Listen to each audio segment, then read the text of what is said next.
I know you play tennis. Yeah, that's what my wife and I do. Ah, I used to be a player way back in the day. Yeah.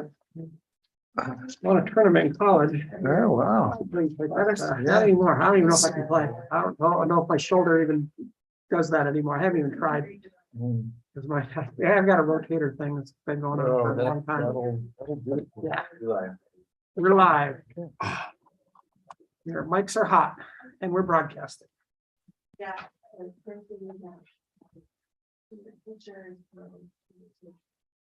See, who do we have here?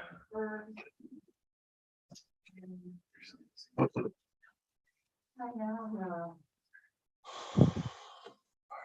I'm saying, so then just one day.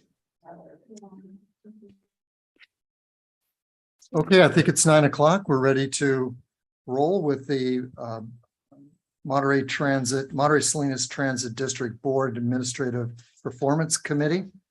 It's July 11th, and I just want to let the public know that you can view this meeting on Zoom.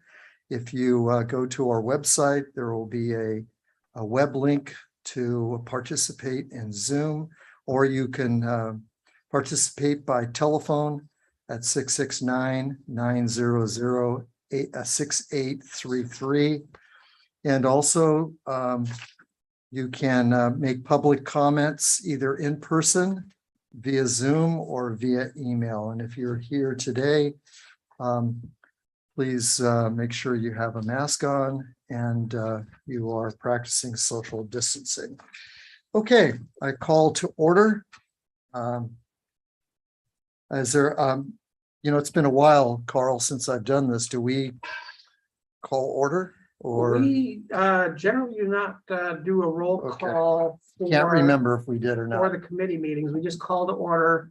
We do a quick quorum check, but it is certainly your chair's prerogative on how you want to. Jeanette, why don't we go ahead and call roll There we here? go. Do you mind?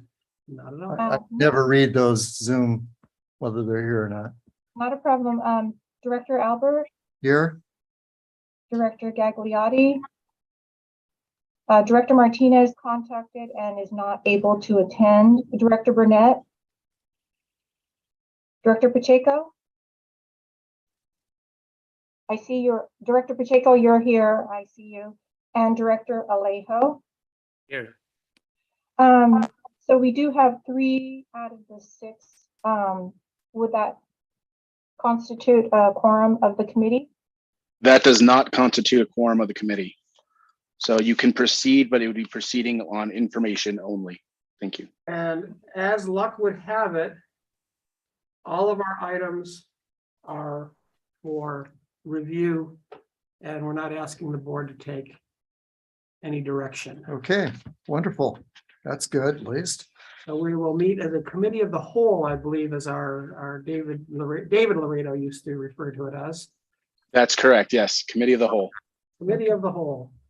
Okay, great, wonderful. Thank you. So let's take public comment on this time. At this time, remember, these are matters that are not on the agenda. As I mentioned, you can address us by Zoom in person or by email. You'll have 3 minutes to discuss your item, or at least speak about your item. Remember, these are items that are not on the agenda. Do we have anybody in the public? We have no one in the room except for staff. Is there anyone out in the public? Do we see anybody? I don't think I see anyone. Okay, I'll close public comments. We'll move to the consent agenda. We cannot approve the minutes of the last meeting. So we'll move to number 4, action item, review administrative performance. Carl, is that yours? Yes, that is me. Thank you, Chair. So, just moving to your performance dashboards that start on page 109. I'm sorry, 111 of your agenda. We continue to grow in our ridership, and there'll be a more detailed discussion on that in the full board meeting with my monthly update. And all things related to increasing ridership. We're still, far below where we would have been before COVID, less than half of where we would be pre-COVID times now. There is still a significant shortage of employment in the hospitality sector, down 25%. College enrollment is down 30% countywide from our major colleges reporting to us. And our military contracts are no longer in place, providing services on the Presidio, which had generated ridership in pre-COVID times. As a result, we're missing those fares that we normally see from those groups. And so our fare box recovery is below our standards. We're keeping control of our costs, however, our safety and as measured by miles between preventable collisions is within standards. And our fleet is operating in dependability, is continuing to be above standard as measured by miles between road calls. That's almost miles between failure. We have used all of our federal CARES relief funds, have all been encumbered and expensed and reimbursed by this time. So we have no more CARES, CARISA, or ARPA funds left. And you'll see on page 116, as we project our cash flows will continue to drop as we wait for our ridership to recover, but we've got a good long glide path. We can survive a couple of years or more at this rate, waiting for the economy to come back and employment to come back to generate the ridership and fare that we used to have. On the MST ride side, we're seeing much stronger growth. Not surprisingly, those are trips that most people have to take for medical, for dialysis. So those trips are coming back at a stronger rate, but we do see a strong correlation in ridership increasing when the caseloads drop for COVID, and when caseloads go up, we see less ridership. Not surprisingly, these customers are, I think, are very vulnerable for the most part. So I think they're being very careful, and you can see that in their riding habits. That concludes my review. Thank you. If I can just make a comment on some of this, Carl. I do have a question about the on-time performance. Is there a reason why our on-time performance is lower than the fiscal year 2021? Yeah, have you seen traffic lately? that The traffic the is issue? back. Yeah. Yeah, it's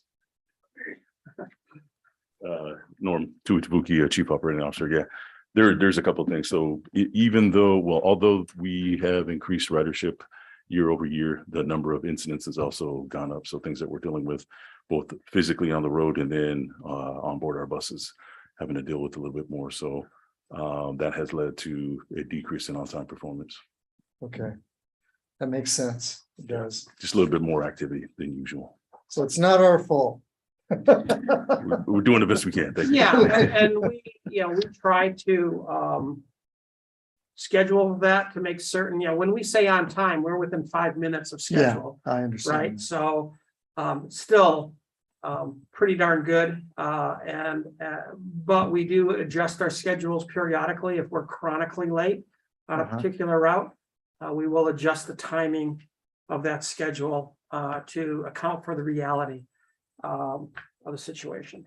So the last comment I wanted to make is that last summer, we were busy, at least on the peninsula, and MST provided the trolley for us and the funding for the trolley, and we really appreciate that.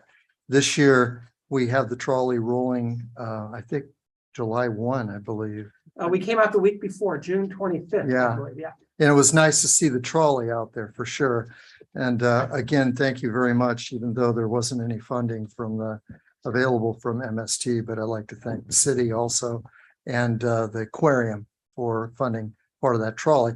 But the question I have is, we were really busy on the peninsula this weekend with the races and 4th of July last weekend. It was a really good weekend for us. At least I think it was.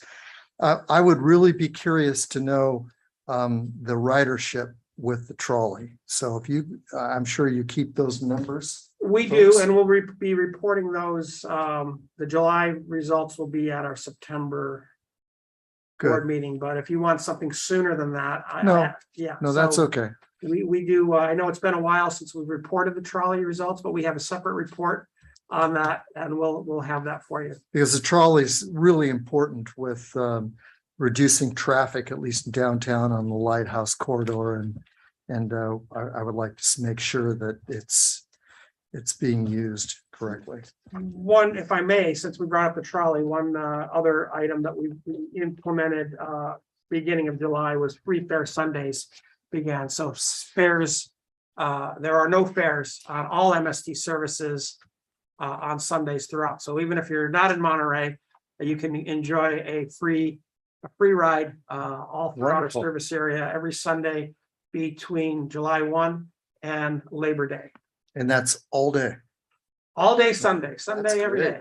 Boy, we're pretty nice. That is funded through a grant, so we'll keep on. It was very popular last year, and we pretty much we offered as many free ride Sundays throughout the year system wide as we had trips on the trolley last year. It was kind of an equal, almost equal there, so it was pretty comparable. Great. Okay. Oh, is there anybody in the? I'm sorry. I feel like I'm the only one here, but I know that there's board on Zoom. Is there anybody of the board like to make a comment? Okay, seeing no hands. How about on the public? Anybody in the public? Not seeing any hands in the public, and there's no one here. So why don't we go ahead, except for staff? Why don't we go ahead and move to 4.2, receive state legislative advocacy update. Michelle? Good morning, committee members. Michelle Obermeyer, Director of Planning and Innovation. So this morning I have good news and even better news to share. At the end of June, the governor signed an historic $300 billion state budget.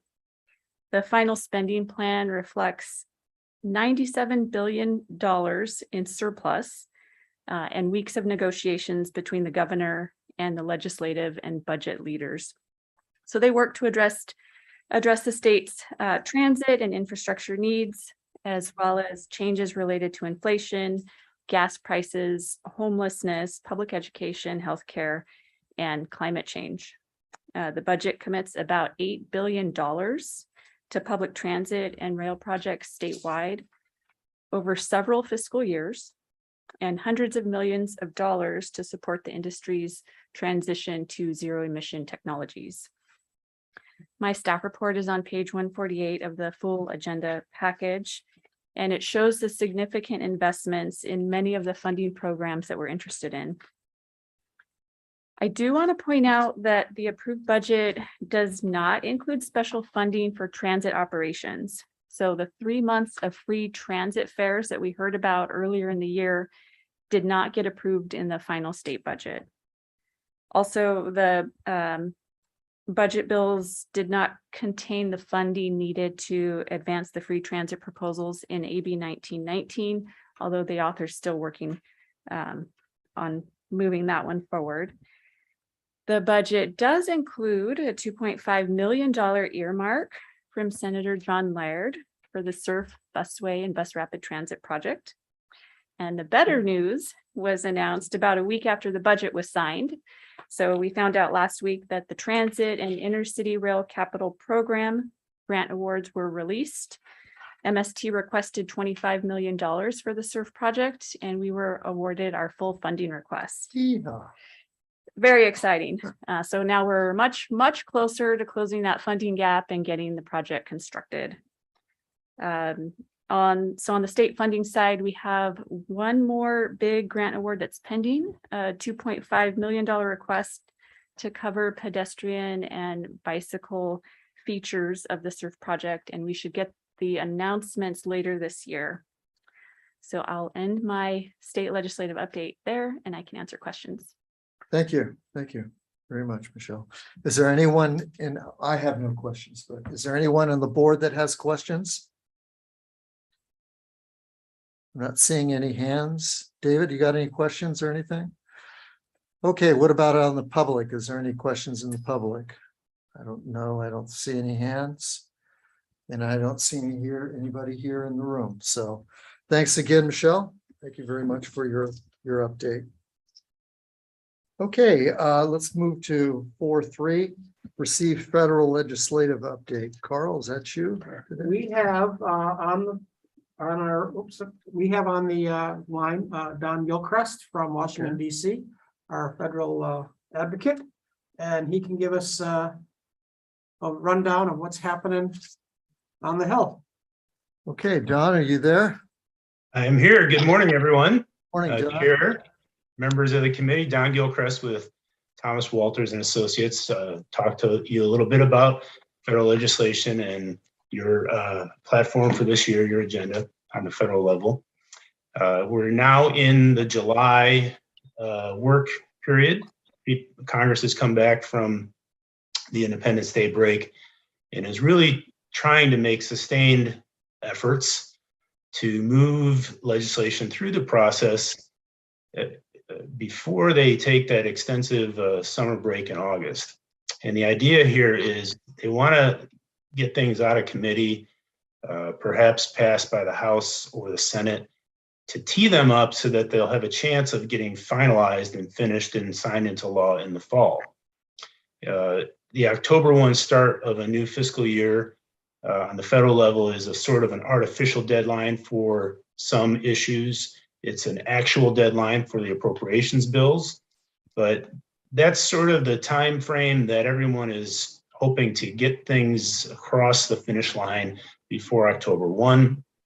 Congress will recess in October, come back after the election, we think, for a lame duck session. And so there may be, in actuality, things going on in November to try to finish these things up. But if we don't make progress now, it's a lot harder to finish them up in the fall. There's only a limited amount of bandwidth that Congress can do, a limited number of days that they're actually in session working, and we don't want to run into a logjam or a gridlock situation, especially on the funding bills. So we are seeing a lot of progress on the appropriations bills here in July. On the House side, all 12 of the annual funding bills have been approved at the committee level, and I think most of them will be passed by the full House during July, which is a great step in the process. And of course, the Senate is a little bit of a different story, but at least on the House side, the funding levels are good, especially for transportation, which is important to MST.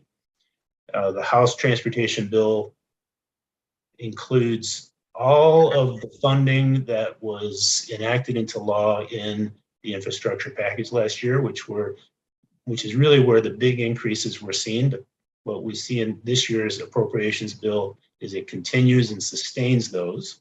And in fact, there are some additional funding that we've been able to lobby for and get included in the areas of bus and bus facilities programs, and also the capital investment grants program, which is very important for your SURF project. So the transportation funding is going well on the House side. I think that bill will be voted on by the House next week. As part of the appropriations process, we've been working with Representative Panetta, Senator Feinstein, and Senator Padilla on funding for specific MST projects, which we'd like to see included in these appropriations bills. On the House side, Representative Panetta has been successful in obtaining a $3 million earmark for MST's zero emission bus and microgrid project. That's a significant step in the process. It has to still be reconciled with whatever the Senate does and signed into law, but getting that in the House bill is very significant, and we're optimistic that that funding will remain throughout the process and make it across the finish line in some form or fashion, perhaps modified in size slightly. We're also seeing some progress on the Senate side, as the Senate committee is hoping to begin drafting their bills here in the summer months. Senator Feinstein has submitted a request to the committee on behalf of MST for your SURF project, and Senator Padilla is also supporting you by submitting the zero emission bus and microgrid project. We won't know what happens with those projects until the committee actually drafts its bill. And then we really kind of expect that process in the Senate to slow down and become a lot more unpredictable, because they're operating without an overall bipartisan agreement on appropriations, which means they can only go so far in the Senate. You have to have 60 votes in order to pass appropriations bills in the Senate, and that means they're going to have some Republican support for their efforts. We don't have that yet, but they can still move these things through the committee, and that's very, very important to set them up to potentially achieve success here in the September-October timeframe. So that's where things are at. In Washington, D.C., there's obviously a lot of other things that are moving along on the legislative front, and but in terms of transportation and priorities for MST, I think that's the primary things we're keeping an eye on. Be happy to respond to any additional questions that you may have, and I'll conclude there. Thank you, Don. I don't have any questions, but I appreciate your update. I'm sure we're going to hear it again. I think is Don going to talk about it in our board meeting? No. No, okay. Thank you very much, Don. Appreciate that. Pleasure. Have anybody Thank in our on the board that would like to comment? I'm not seeing any hands. How about out in the public? Anyone in the public? Okay, Don, thank you very much. Thank you. I like your office. That's good. Park bench, I think. I know. I think, yeah, it's on a park bench. Perfect. Okay, we'll move to 4.4, review bus fare policy. Lisa? Thank you, Mr. Chair and members of the committee. Later on at the full board's meeting, I'll be presenting a review and recommendation, and there will be a public hearing on bus fare changes that the board considered in April. I don't want to go too much into detail on the presentation for the board, but I did want to draw your attention to some of the results that we received from the public when we went out to public comment. So in May, throughout the entire month, we had a Slido survey for our customers and passengers to review the changes that we're looking at. So our existing fare structure is a 4-fare system based on distance at $150, $250, $350, or $12. That's primary, regional, commuter, etc.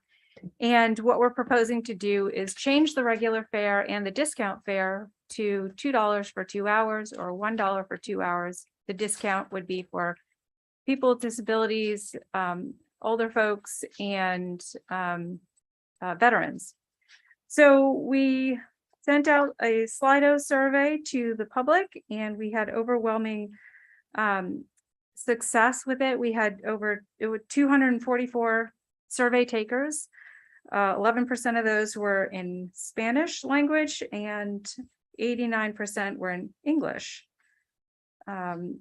So we asked the question if a change from the regular fare to $2 for 2 hours, if the respondent agreed with that, and 77% said absolutely, they 100% agree, and with 8% saying no opinion. So only 15% said not really.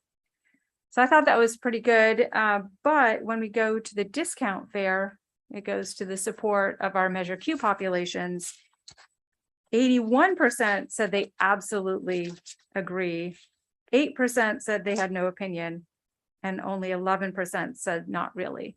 So to me, that tells me that our customers and the people who took the survey really respond well to the discount that we're proposing, or the reduction in fares that we're proposing overall. And then just to get some feedback for our contactless fare payment system, we asked a question as to whether or not people had paid with their contactless fare credit debit card. And we had pretty strong response saying, yes, it's really convenient. There were quite a few that didn't know it was available, or their credit card didn't have the contactless symbol, or that they just didn't have a credit card in general. I'd quite frankly like to not have a credit card myself, but that's not the point. Overwhelming majority of people said they really find it convenient. Or starting HIV-1 treatment, or replacing their current HIV-1 regimen. So with that, I'll be presenting to the board a more comprehensive presentation later on today, and be happy to answer any questions if you have them. Why would anybody not be in favor of discount rates? That's a very good question. And 11%. That's really curious. I suppose it depends on which route they go on. We have the 150 routes where that would be a 50% increase for them, and that would be for the line 3, the on-call services in Marina and the South County cities. Additionally, we have a 75-cent discount for our seniors, veterans, and people with disabilities on our senior and veteran routes, 61, 91, 92, 93, 95, 94. That would be a 25-cent increase. So that's why somebody wouldn't want to, if it's very, me specific. But everybody else would be happy. Well, that's impressive. You know the routes. I have to. Okay, thank you. So is there anybody from the board that would like to make a comment or ask a question? Yeah, I'm not seeing any hands. How about the public? Anybody from the public?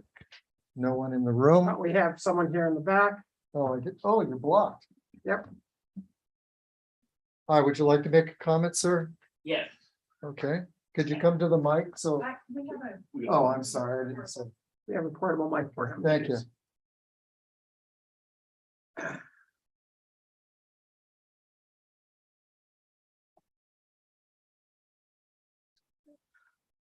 Do we have sound there? We We do. do.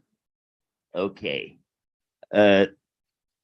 Jim Fink, and it's been years since I've been able to be at a meeting because I was stuck in a skilled nursing facility that I didn't really need to be stuck in.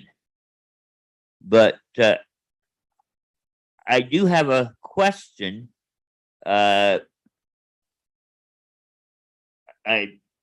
get about the change to basically an hourly rate for riding during the day, but what's happening with the monthly passes or the day passes? I'm a little bit confused at what's going on there, so if you could clarify that for me. Okay, thank you, sir, for your comment. Let's see if we can get an answer from the staff for you.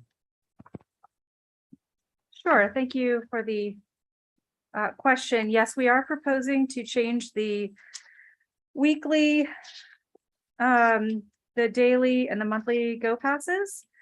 The daily Go Pass rate today is $10. We're proposing to change that to $6. The weekly Go Pass today, these are regular fares, not discount, is $50 today. We're proposing to change that to $20. And the monthly Go Pass, depending on which one you get, could be $95 or $190. And we're proposing to change that to $70 for 31 days. Okay. Lisa, how does that compare to other transit operators? So we did take a look at other transit operators throughout the region, and all of these rates that we're proposing, whether it's the single ride, the daily, weekly, or monthly, are much more comparable and in line with our peers to the north, to the south, to the Bay Area. We were quite high compared to the rest. So we feel like this is much more in line with what our peers are currently charging. So you mean our current rent, our current fares are higher than everybody else? Yes. Okay. All right, I think that answers the gentleman's question. Thank you very much for coming today. I appreciate that. And the board appreciates that. Hope you stick around for the board meeting. I will. Okay, thank you. Let's move to 4.5, review procurement policy. Lisa, you're on. I am here. Thank you, Mr. Chair and members of the committee. Again, I'll be providing a more robust presentation to the board at the 10 o'clock meeting on a revised new procurement policy. We had Heidi Quinn from DeLay and Laredo. She moved over to Nolan, Hammerly, Etienne, and Haas, help us out with the procurement policy. What we wanted to do is to separate what our existing policy is, which is a procurement and procedures policy, which was established 8 years ago. And what we want to do is separate the two, because policies really should stay at the board level and procedures more at the implementing staff level. So that's what we're attempting to do with the proposed changes. And I'll go through some of the differences between the two, but most importantly, the new policy that we're proposing includes a unsolicited proposals section, where if someone from the outside gives us a proposal, we would have to publish that proposal and allow an opportunity for others to comment on it or submit a competing proposal.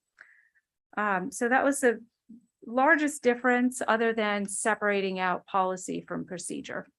So that I'll stop there and answer any questions that you may have. Is that a maximum or a minimum amount of money that's in the project that they can procure? I mean, is it up to 100,000 or?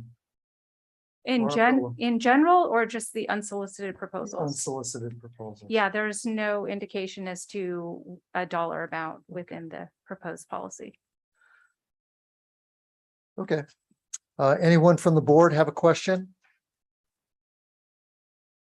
Seeing no questions from the board or comments, we'll move it to the public. Anyone in the public, either here or out in Zoom world? Not seeing anyone. Okay, thank you very much, Lisa. All right, that concludes our action or sort of action items. We have no closed session, so we'll adjourn the committee to the board, which will start at 10 o'clock regular board meeting. Thank you very much for attending. Do this. No, that's Anna's.